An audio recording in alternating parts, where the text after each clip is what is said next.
Ah, la musique. C'est pratique de l'entendre n'importe où, n'importe quand. Avec des supports de plus en plus petits et une technique plus performante en matière de son. Quel pied! Tiens, une belle vitrine. On dirait un magasin de vinyle. Ce truc existe encore, ça m'intrigue.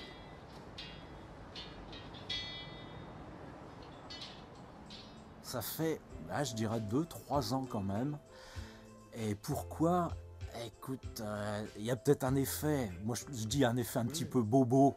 Il y a plein de gens qui redéballent leurs platines vinyles et qui veulent les faire tourner quoi en fait. Donc ils cherchent un truc qui leur plaît, un gros classique par exemple, un Beatles ou un Hendrix. Il y a beaucoup de gens qui cherchent ça quoi en fait maintenant. Ils reprennent aussi les platines des parents souvent, on me dit ça souvent. J'ai récupéré la platine de mon père, j'aimerais bien écouter des disques. Tiens, c'est marrant de voir que ce gros disque est encore là dans le monde du numérique. Avec sa faible capacité de stockage, je pensais que le vinyle était mort. Après, il y a des styles où le vinyle, il a jamais été stoppé, quoi. Genre le punk, le reggae, tout ce qui était électro, il y a toujours eu, quoi. Et surtout, voilà, en plus, c'est surtout sur les trucs underground, quoi. Et dans les années 90, 2000, c'est là où les disques de ces groupes-là coûtent le plus cher, parce que la quantité de vinyle était beaucoup moins importante. C'est sorti en vinyle. Après, ça a été repressé, donc... mais le repressage fait pas forcément chuter la demande et le prix de l'original, quoi. Quand je pense à tous les vinyles de mes parents qui traînent chez moi, ça prend une telle ampleur. Ce format doit forcément avoir quelque chose de plus.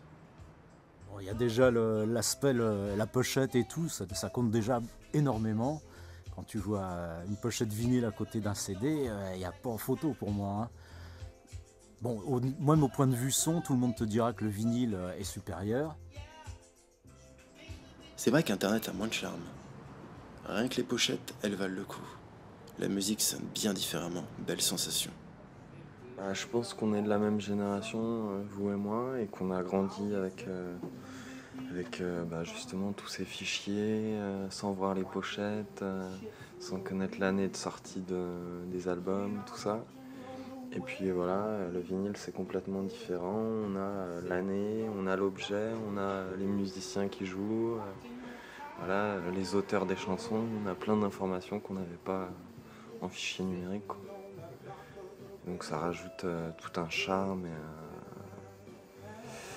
et ouais, même niveau qualité sonore, c'est pas comparable, donc voilà, c'est un tout. Tiens, un retour du vinyle pour certains, c'est une bonne découverte pour moi. C'est normal que ce format ait traversé les générations. C'est à la fois un phénomène de société et un support qui vise large en qualité d'écoute. J'espère que ça va continuer, que c'est pas juste un petit feu follet, quoi. Mais je pense que c'est bien parti pour continuer, hein. Je vois les groupes qui tournent et tout ça, ils vendent leurs disques principalement en vinyle, ils vendent pas de CD, hein. C'est rigolo parce que ça, on revient vraiment en arrière là. Enfin, moi je trouve ça bien, mais c'est quand même un retour en arrière. Alors que tout le monde disait que le CD, il n'y aura plus que ça bientôt, on se dit finalement non.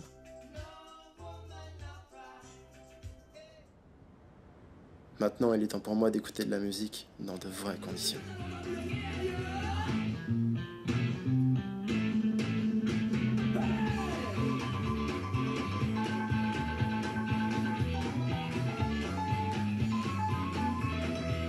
Maintenant, je mange du vinyle, je bois du vinyle, je dors avec le vinyle, je suis le vinyle!